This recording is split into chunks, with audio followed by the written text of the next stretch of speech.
नमस्कार दोस्तों, आज हम आप लोगों के लिए एक छोटा सा वीडियो लेकर हाजिर हैं।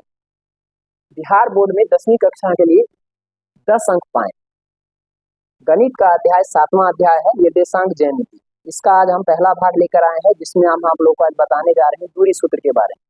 दूरी सूत्र जो है, इससे लगभग 2 ऑब्जेक्टिव और दो अंक स्तरीय सवाल पूछे जाते हैं। तो आप लोग थोड़ा ध्यान से देखिएगा इस वीडियो को।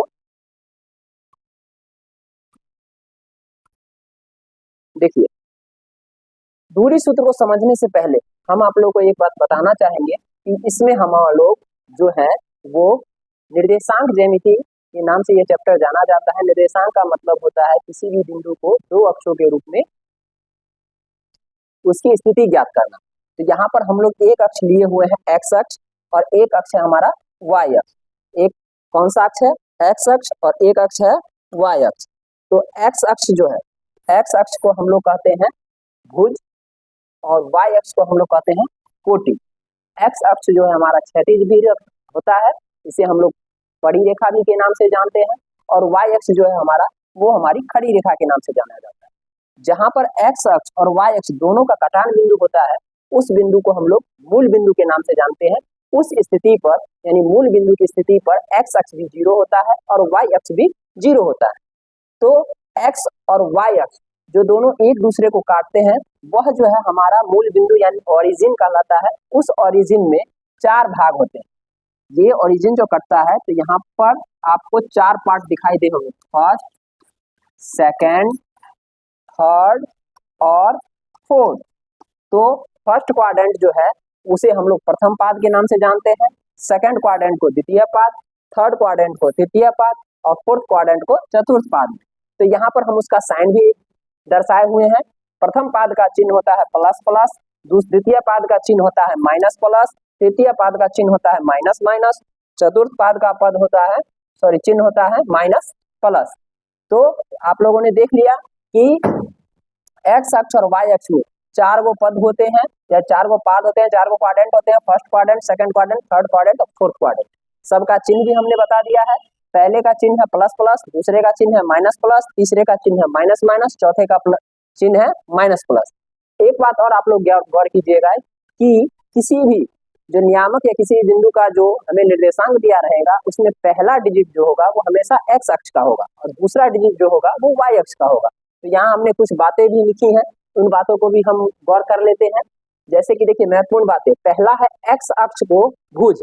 हम पहले भी बता चुके हैं, एक्स अक्ष को हम लोग भुज कहते हैं और वाई अक्ष को हम लोग कोटि कहते हैं। एक्स अक्ष और वाई अक्ष के कटान बिंदु को मूल बिंदु कहते हैं। तो आप लोग समझ चुके होंगे कि एक्स अक्ष और वाई अक्ष के कटान बिंदु को क्या कहेंगे? मूल बिंदु कहेंगे। मूल बिंदु का नियामक 0 0 होता है। मूल बिंदु का नियामक कितना होता है? तो 0 0 होता है। ये आपको ऑब्जेक्टिव में भी पूछता है, 9th में भी पूछा होगा और 10th में भी पूछ देता है।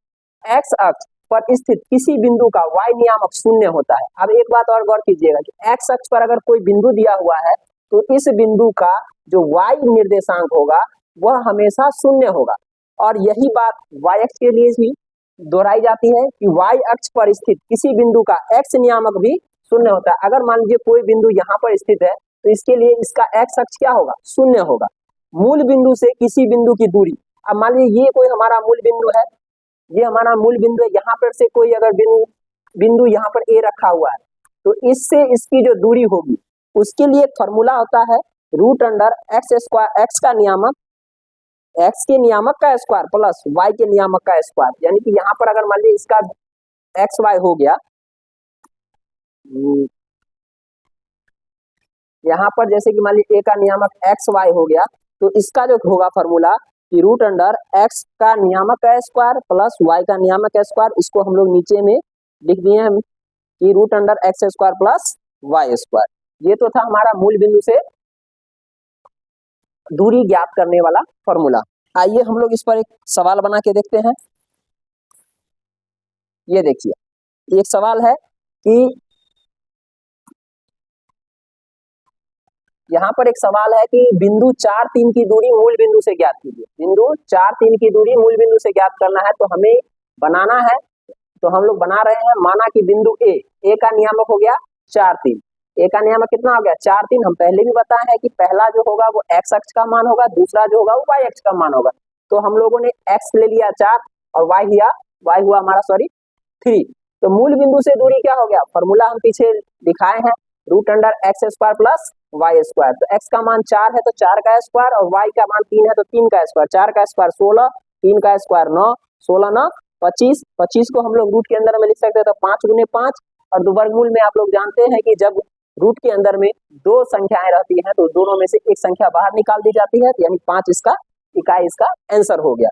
तो यह आप लोगों ने देखा। हम फिर से एक बार बता रहे हैं कि बिंदु 4 3 की दूरी मूल बिंदु से ज्ञात करनी है। तो इसे हम लोग ए मान लिए, 4 3 हो गया, एक्स का मान 4 आ गया, वाई का मान 3 ले लिए। अब मूल बिंदु से दूरी ज्ञात करना है तो x square plus y square, root under हो गया आपका।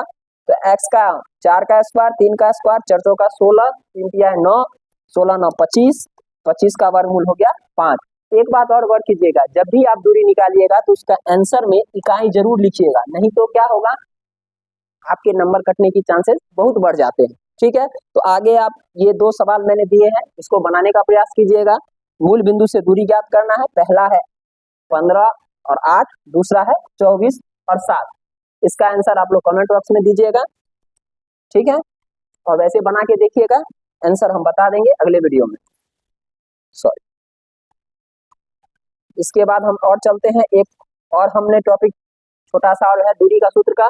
तो दो बिंदुओं के बीच की दूरी, दो बिंदुओं के बीच की दूरी के बारे में हम लोग इस पर चर्चा करेंगे। तो दो बिंदुओं के बीच की दूरी जो है वह, इसका फॉर्मूला होता है root under x2 minus x1 का whole square plus y2 minus y1 का स्क्वायर। किसी किसी बुक में इस फॉर्मूले को पलट के दिया हुआ है, वो हम नीचे में लिख दिए हैं, x1 माइनस x2 का whole square, y1 minus y2 का होल स्क्वायर। इसमें घबराने की बात नहीं है, आप किसी भी तरीका से निकालिएगा आंसर आपका सेम ही आएगा, ठीक है। तो हम इसमें भी एक उदाहरण दे रहे हैं, जैसे कि -5 और 7 और -1 और 3 के बीच की दूरी ज्ञात करनी है, ठीक है। बीच की दूरी ज्ञात करनी है तो a बराबर हम लोगों ने माना -5 और 7। तो x1 हमारा हो गया -5, y1 हो गया 7 और b बराबर हो गया -1 और 3। यहाँ से हम लोग, तो x2 का मान हो गया -1 और y2 का मान हो गया 3। दूरी AB बराबर, मैंने पहला फॉर्मूला लगाया है, आप पहला लगाइए या दूसरा लगाइए, उससे कोई दिक्कत नहीं है। तो x2 माइनस x1 का whole square, y2 minus y1 का होल स्क्वायर, रूट अंडर। तो यहाँ पर जो है हमने पहले डिजिट, पहले बिंदु का लिया है x1 y1 और दूसरे का लिया है x2 y2। ऐसा नहीं करना है कि पहले का x1 ले लिए, दूसरे का ले लिए क्या कहते हैं सो x2, और यहाँ पर ले लिए y1 और y2, तो हमारा सवाल गलत हो जाएगा, ठीक है।